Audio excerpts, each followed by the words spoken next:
Hey, this is Rachel from Cypress Textiles, and today I'm going to show you how to make the Abalone motif from the 2026 VVCAL. I'm going to be using Katona in the 10-gram ball with a size 3 hook. So the first thing I'm going to do is make a ring, and the way I like to do that is just by doing 3 chains and then slip stitch in the 3rd chain from the hook. So if you'd like to do the magic ring, that's fine. So first I'm going to make beginning double crochet. So how I do that is just go straight into the ring and make a single crochet. I don't chain up or anything for the single. So now I've got my single crochet and then just make 1 chain, and that's going to count as my first double crochet. All right, now we're going to make 11 more double crochet in that center ring. Okay, so now I have 12 double crochet, including that beginning one, and I'm going to close my round by making a slip stitch in the top of my beginning double crochet. So I'm going to go into this chain and make a slip stitch. Okay, and now the top of that slip stitch acts as the top of the beginning double crochet. So you can see it just looks like the other V's here, and we're going to work into the next stitch so that the V is more prominent and it just looks like a regular stitch. Okay, so for the next round, we're going to start with making beginning 3 DC cluster. So I'm going to go straight into the next stitch with a single crochet and a chain 1. And then I'm going to do a 2 DC cluster in the same stitch.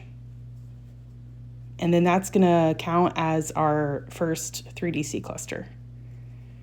Okay, so there you go. That's our first 3 DC cluster there. And then I'm going to chain 2 and make 3 DC cluster. And that's going to be my repeat. Just chain 2, 3 DC cluster in the next stitch all the way around.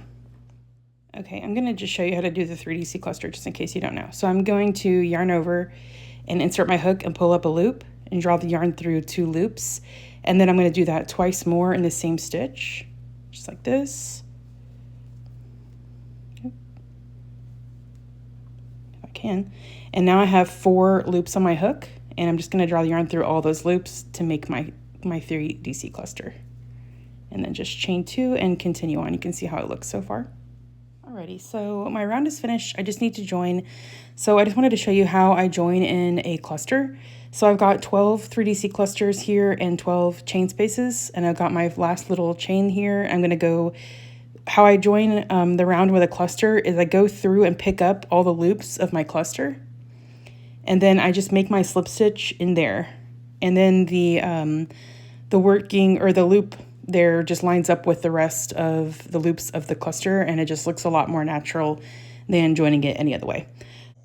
All right, so our next round is going to be some puff stitches. So I'm just going to elongate my loop a little and then work my puff stitch. So just yarn over, insert your hook into the space and pull up a loop, and do that 2 more times. All right, and then you're going to draw the yarn through all of your loops, and then I'm going to chain 2 and make a puff stitch in the same chain space. Okay, chain 2, and then 1 puff stitch in the next chain space.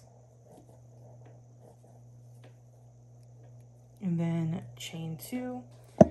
And now in our next chain space, it's going to be like a corner chain space. So we're going to do puff stitch, chain 2, puff stitch in the same chain space. So let's just go here and make our first puff, and then chain 2, and then another puff in the chain space, just like we did before. And we're into our repeat now, so just continue around, make your chain 2, and then our next one is going to have just 1 puff stitch, just like that right there. And I'll show you how the round looks when it's all complete. All right, so now you can see that a hexagon is forming. So we have our 2 puff stitches, and those are going to be our corner chain spaces where the 2 puff stitches are. And I'm going to join my round, and for a puff stitch, I think it looks best when you go into the little chain that's after the puff stitch from whatever you made your chain 2, and then go in there with your slip stitch. And that's how I find it looks the most natural for puff stitches. Okay, so our next round is just going to be a single crochet round. So I'm just going to do 3 single crochet in each chain space all the way around. Okay, so my round is done. I have all my 3 single crochet in each chain space, and I'm just going to join my round. I don't chain up for a single crochet, as you know, so I'm just going to go straight into my single crochet with a slip stitch, and the top of my slip stitch is going to blend in with the top of the single crochet. Okay, so in my next stitch, I'm going to do a beginning double crochet. So just do a single crochet and chain 1. And then I'm going to chain 1 again, and that's going to be my corner chain. And now I'm going to do a double crochet in the same stitch, and this is going to be our corner. All right, now we're going to do chain 1, skip 1, double crochet. And chain 1, skip 1, double crochet again. So I'm skipping that one, double crochet.